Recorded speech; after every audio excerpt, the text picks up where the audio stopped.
do Enem no ar e hoje o assunto é artes. O nosso convidado é crítico e curador.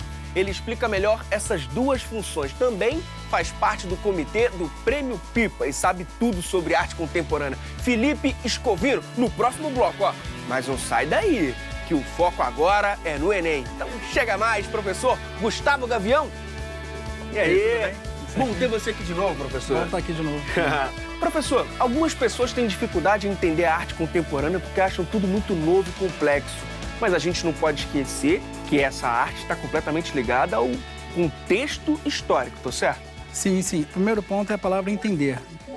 O senso comum pensa na arte sempre no entendimento como se pudesse transformar aquela obra em um texto escrito. Então, explicar a obra. A arte contemporânea já está num contexto que o entender não é mais por aí. Saquei. Não é pela racionalidade que você chega em algumas obras da arte contemporânea. Isso já vem acontecendo lá na arte moderna. Lá atrás, na arte moderna, virada do século XIX para o XX, alguns movimentos modernistas já estavam trocando.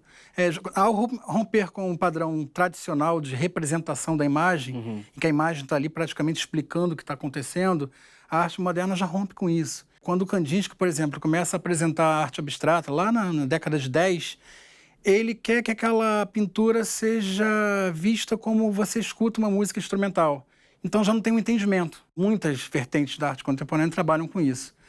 O entendimento não é por aí, é mais os sentidos. Você tem que sentir a obra. E isso é muito mais difícil, por isso que as pessoas têm a dificuldade. Por essa necessidade de explicar. Então eu entro numa exposição de arte contemporânea e não entendo nada. Qual a diferença entre a arte contemporânea e a arte moderna, assim? O que acontece. A arte moderna, ali no século XIX, que ditava o que seria feito era a academia, né? Principalmente a academia francesa. Então você tinha umas regras de composição, umas regras de representação. Alguns artistas já não estavam mais querendo, até porque o século XIX é um século complexo, um século burguês, heterogêneo, diferente da arte do passado, que atendia uma nobreza que é mais homogênea, então os estilos duravam muito mais tempo. A arte moderna são movimentos que percebem que há uma crise, como se a gente colocasse a arte como autônoma agora, arte pela arte. E nessa autonomia, esses artistas que não estão mais servindo ao Estado, não estão mais fazendo academia, estão buscando outras experimentações. E daí que a gente percebe que a arte moderna é um caldeirão de movimentos experimentando novas possibilidades. Não mais representando o mundo, mas apresentando novas possibilidades desse mundo. Exemplo, no iniciozinho do século XX, você vai ter lá uma pintura de paisagem de Londres. Só que o céu é amarelo, a rua é verde, as árvores são vermelhas. É Londres, mas uma Londres que só existe na pintura. Não vai existir na Londres real. Então essa é a grande mudança. Na arte contemporânea, que é o segundo pós-guerra, ela já é mais radical um pouquinho. Ela vai pegar as experimentações modernas e vai além. E lembrando também que na arte contemporânea o artista vai começar a inventar suas técnicas, né? Vai buscar novos suportes. Se você pegar a arte do passado até a arte moderna, com algumas exceções lá na moderna, a pintura ainda era pintura, a escultura ainda era escultura. Com a arte contemporânea, esses limites vão se quebrando. Vai entrar o vídeo, vai entrar mistura de tudo, os híbridos. Não existe sem o espectador, né? Então, meio que o espectador faz parte, é coautor. Tem essa mudança de posicionamento do espectador, não é mais aquele passivo, contemplativo. Sim. Se o espectador não entrar, por isso que o sentir é importante, não explicar. Porque ele, se for explicar antes de participar daquilo, ele nem entra, né? Ele vai se sentir meio incomodado. Então, bora uma questão? Vamos? Partiu!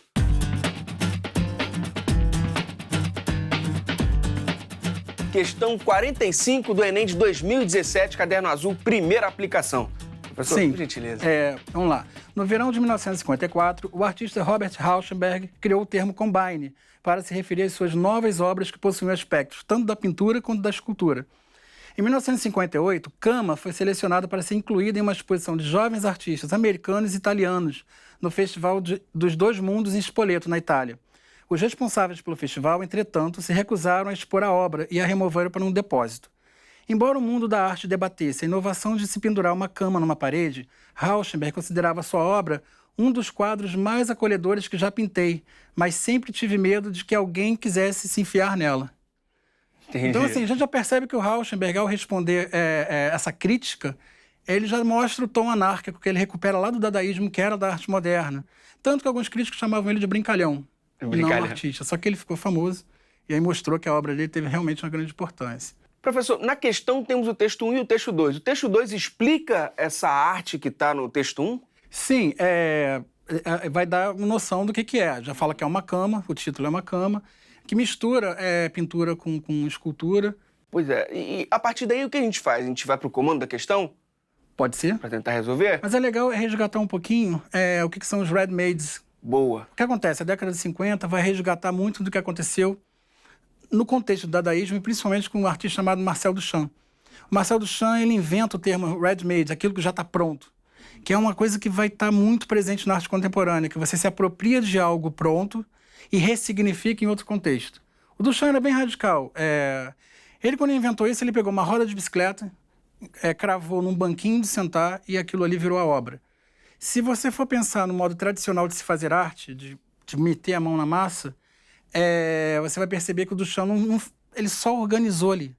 Ele não fez uma roda, ele não fez um banco, ou tipo...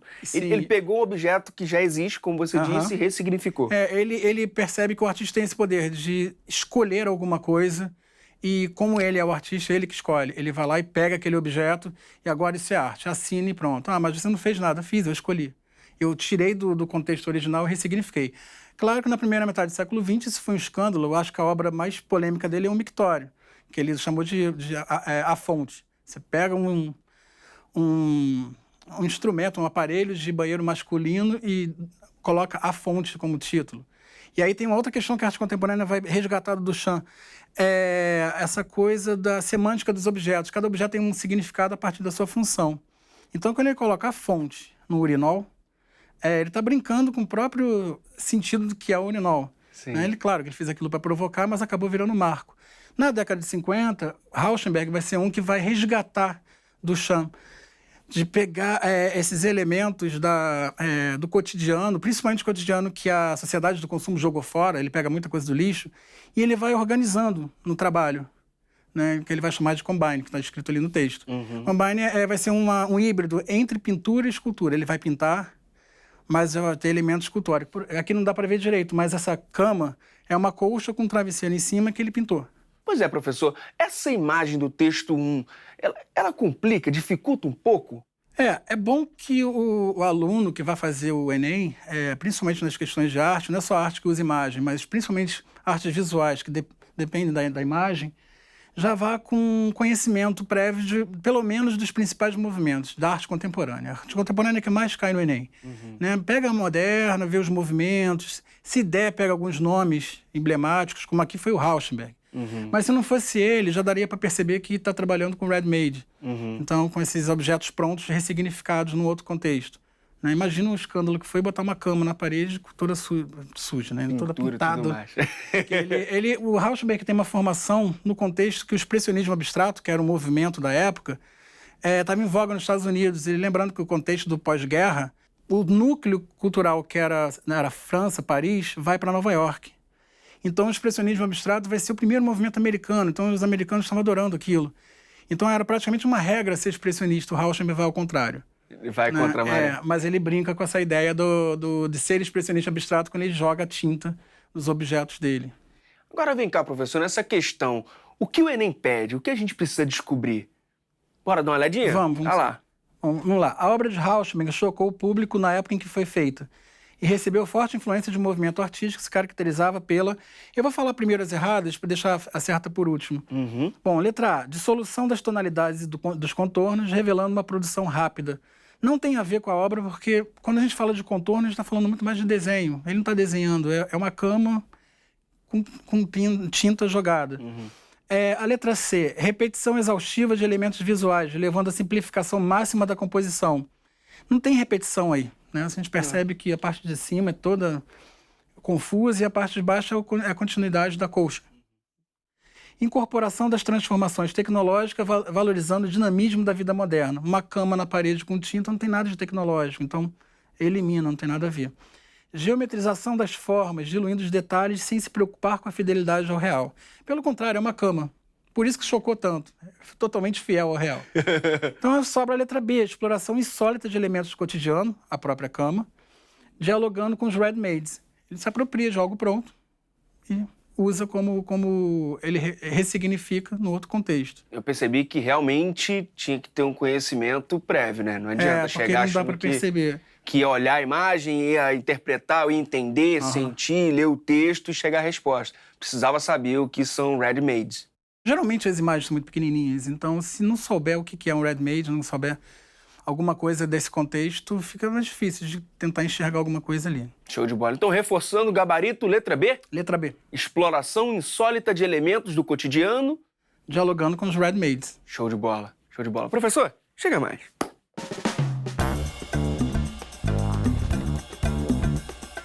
Professor, qual o conselho para quem quer se aprofundar mais nesse assunto? Olha, tem um documentário muito bom, muito fácil de achar, que é Quem Tem Medo da Arte Contemporânea, do Fernando Cocchiarelli. Tem um livro que, para estudar, é muito bom, porque tem todos os movimentos ali explicados de uma maneira bem simples, com muita imagem, livro grande, que é da Amy Dempsey, inclusive a autora que escreveu aquele texto do enunciado. Bacana. Então, retiraram dali. Engraçado que eu não tinha percebido que era ela, eu falei, já li esse texto em algum lugar. E também tem uma coisa que aconteceu no ano passado, em 2017, fez 100 anos do Mictório, do urinol do Marcel Duchamp, da Fonte. Sim. E São Paulo fez uma mega exposição com artistas brasileiros. São quase 50 artistas que usam o ready-made em seus trabalhos, da década de 60 até os mais atuais. Então, vale a pena pesquisar que exposição foi essa, quais são os nomes brasileiros que estão ali. Então, já tem uma aposta aí, né? Isso. Então, assim, nós também utilizamos essa movimentação que estava acontecendo nos Estados Unidos com o Rauschenberg, que chegou aqui também. Show de bola. Professor, muitíssimo obrigado mesmo por toda a ajuda, viu? Obrigado. Valeu. Exposição de arte. Quem não gosta? Agora, já parou para pensar no trabalho que dá para organizar? O nosso convidado tem muita experiência na área, incluindo uma exposição sobre Lygia Clark. Além de curador, ele também é crítico e professor da Escola de Belas Artes da UFRJ e vai ajudar a gente a mapear as tendências pro Enem. Felipe Scovino, por gentileza. Olá, Lândio, tudo bom? Prazer. Prazer é todo nosso, professor. Seja bem-vindo. Muito obrigado. Bom, explica rapidamente pra galera quem é Lygia Clark. Bem, Lygia Clark foi uma importante artista brasileira, né? Ela nasce em 1920 e começa a trabalhar por volta dos anos 50 até o ano de falecimento dela, que é 88. E a Lygia se tornou rapidamente uma das mais importantes referências na arte brasileira, especialmente no que a história da arte denominou como arte participativa, né? Ela criou uma série de esculturas chamada Bichos, em 1960, que eram esculturas feitas em aço e que havia nelas uma dobradiça. Então, portanto, as pessoas podiam manipular essas esculturas no momento em que a escultura ela era apenas quase um monolito, né? As pessoas só podiam olhar e não podiam manipulá-las. E a Lygia criou essa oportunidade, criou essa série e ela ficou muito reconhecida por isso, né, mundialmente. Bom, e a participação do público com a obra faz parte da arte contemporânea. Essa é uma outra característica forte do trabalho da Lygia Clark e de um outro artista também contemporâneo à Lygia, que foi o Elliot Sica. Esses dois artistas se tornaram muito conhecidos, especialmente ali a partir dos anos 70, 80, e mais recentemente quando adquiriram um reconhecimento internacional. E a arte participativa vem num momento também importante, né, para se pensar a história do Brasil e a história do mundo. A gente está falando aí por volta dos anos 60 e 70. É um momento que começam a emergir o que foi conhecido como performance, as instalações, videoarte. É um momento, então, em que o povo, o público, né, melhor dizendo, toma parte dessas ações. E isso está diretamente relacionado ao momento das conquistas políticas, né? Em 2018, faz 50 anos de maio de 68, né, um importante movimento que aconteceu em Paris, né, na França, os estudantes saindo às ruas, né, requisitando direitos sociais e políticos, e essas implicações acabaram tendo digamos, uma repercussão no Brasil também, né? Pensando, por exemplo, nos movimentos contra a ditadura, né, que eclodiram no país, meados também dos anos 60. Bom, a gente está falando de Lygia Clark e Hélio Oiticica, e eles são do neoconcretismo, tá certo? Tá certíssimo. Então, o neoconcretismo foi um importante movimento artístico que aconteceu no Brasil num breve momento, final dos anos 50, início dos anos 60, e reuniu uma série de artistas, tais como esses dois que você citou, mas Lígia Pape, Amilcar de Castro, foram artistas que reinventaram, digamos assim, modos tradicionais de se fazer arte, né?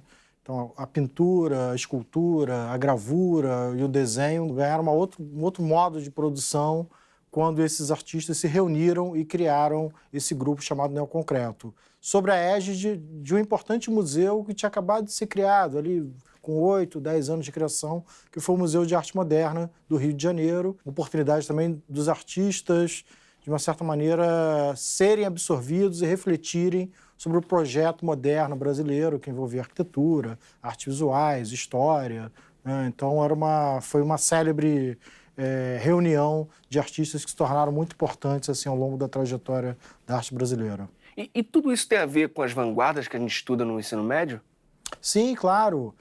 Foi um momento também de se compreender uma outra instância da vanguarda que aconteceu no Brasil. Quer dizer, a gente tem um primeiro momento aí no século XX, se nós tivermos o século XX como estudo de caso, né, um movimento modernista, visualmente exemplificado na Semana de Arte Moderna, de 22, com a Tarsila, a Anitta, os poetas, né, Oswaldo de Andrade, Mário de Andrade, Menotti Del Picchia, que foram artistas, pensadores, críticos, que estabeleceram outro modo também de se pensar a pintura, de se pensar a escultura, mas por um viés da deglutição, digamos assim, né, dos movimentos de vanguarda europeus. Então, eles deglutiam, via o Manifesto Antropofágico, né, do Oswald, deglutiam essas informações das correntes internacionais da arte e acabavam expelindo, digamos assim, uma leitura nacional, uma leitura local sobre essa produção. Professor, uma dúvida. Atualmente,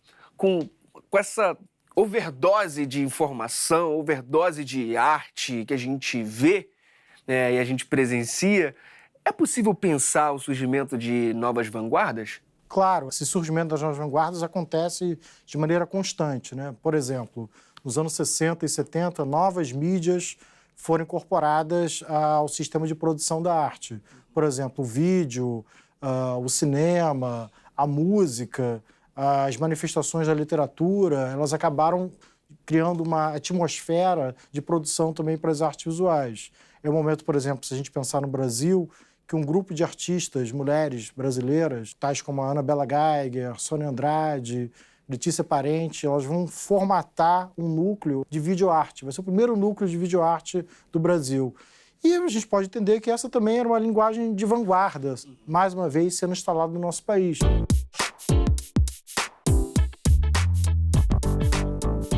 Agora conta pra gente, como é fazer a curadoria de uma exposição? Olha, Trabalho, né? muito trabalho, muito suor, né? Então, tudo começa, primeiro, como qualquer ideia, né? Recortar um objeto, né? Quer dizer, eu quero fazer uma exposição, por exemplo, sobre a vanguarda da arte brasileira no século XX. Né? Eu vou primeiro, portanto, eu tenho uma ideia, depois eu vou recortar os artistas ou as obras com os quais eu quero trabalhar, pesquisar muito, né? Ter um financiamento para isso, né? Também é o mais importante, seja ele privado ou público, e lidar com um sem número de profissionais. Quando você é um curador, né? Você está lidando, por exemplo, você precisa fazer uma pólice de seguro para essas obras, você precisa entrar em contato com transportadora, você precisa ter um contato com o designer, né, que vai formatar o folder e o catálogo da exposição, um arquiteto que vai planejar junto com você, curador, curadora, a expografia da exposição, quer dizer, se vai ter paredes, onde essas paredes vão ser colocadas, de que forma esses trabalhos eles vão dialogar no espaço. E, finalmente, ter um contato direto com os artistas, né? Que é a parte mais interessante, pelo menos para mim. E vem cá, quanto tempo leva desde a idealização até a realização do projeto? Depende bastante. No Brasil, a gente tem uma pressa muito grande em fazer as coisas, né? Quer dizer, os museus eles não conseguem, de uma forma geral, planejar o ano, né, de realização das suas exposições. Então, às vezes acontece dos curadores serem convidados em janeiro e a exposição é realizada em novembro ou em dezembro do mesmo ano. O ideal é que você tenha um tempo considerável para maturar essa ideia, para você poder ir ao ateliê dos artistas, né? Claro, quando o artista é vivo, poder ir ao ateliê desse artista, conversar com ele, conhecer o trabalho, fazer uma pesquisa, né, mais dedicada àquela ação, àquele objeto, aquela ideia que você teve. Então, se a gente sair do Brasil e ir para os Estados Unidos, Europa e tal, tem museus que demandam aí 3 anos, né, para a realização de uma exposição. Mas vem cá, eu quero saber do sofrimento. Rola aquele sofrimento quando você tem que deixar alguma obra importante fora? Com certeza, fala bastante. De novo, pensando no Brasil, a área de artes visuais ainda é uma área muito carente, né? A arte, por enquanto, ainda não está dentro de um planejamento de governo, né? De um plano de governo. A arte, educação, cultura. Então, quando a gente planeja uma exposição pensando numa instituição pública, o orçamento sempre é muito limitado. Então, a gente precisa condicionar esse orçamento limitado a essa ideia inicial que nós tivemos. E essa ideia, portanto, ela vai sendo transformada, modificada. Sei lá, se eu pensar numa exposição que a princípio tinha 50 artistas e o museu ou a instituição cultural me passa um valor X, eu preciso adequar esse número de artistas e obras a esse orçamento X, que é um orçamento não tão amplo quanto eu imaginava que fosse.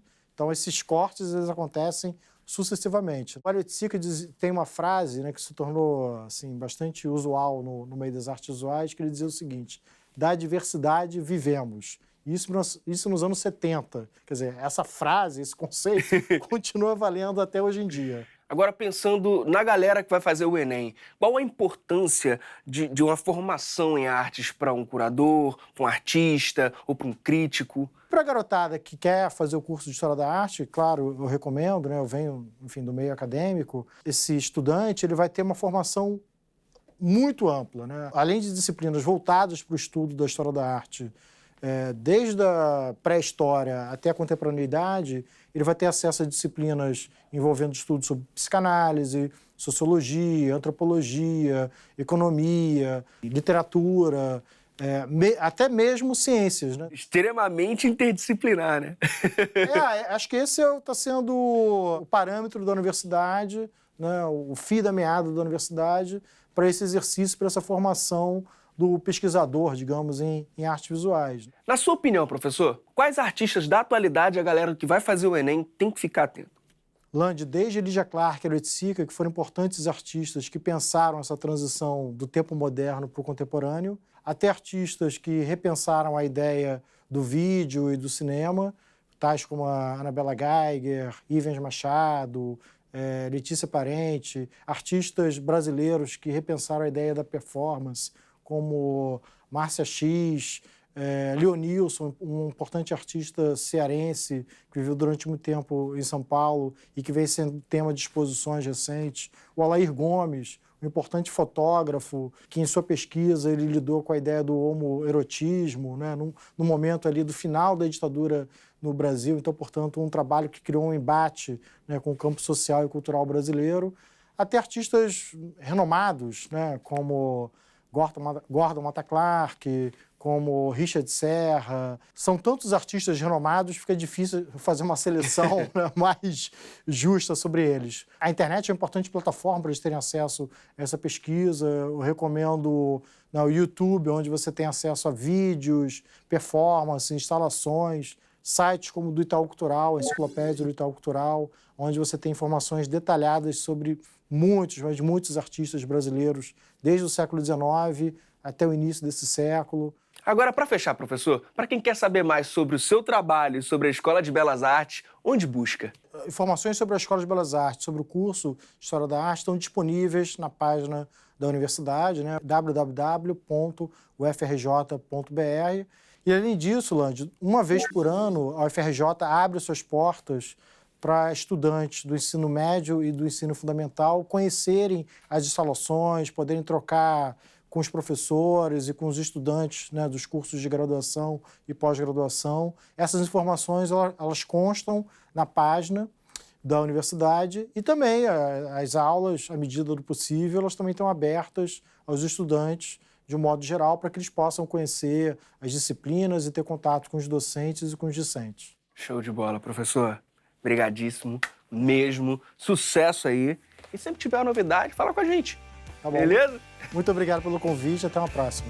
E é isso, galera. A arte sempre teve e sempre terá um lugar de destaque no mundo. E o nosso canal tem muitas conversas incríveis como essa. youtube.com/TV Escola. Até a próxima. E no próximo bloco,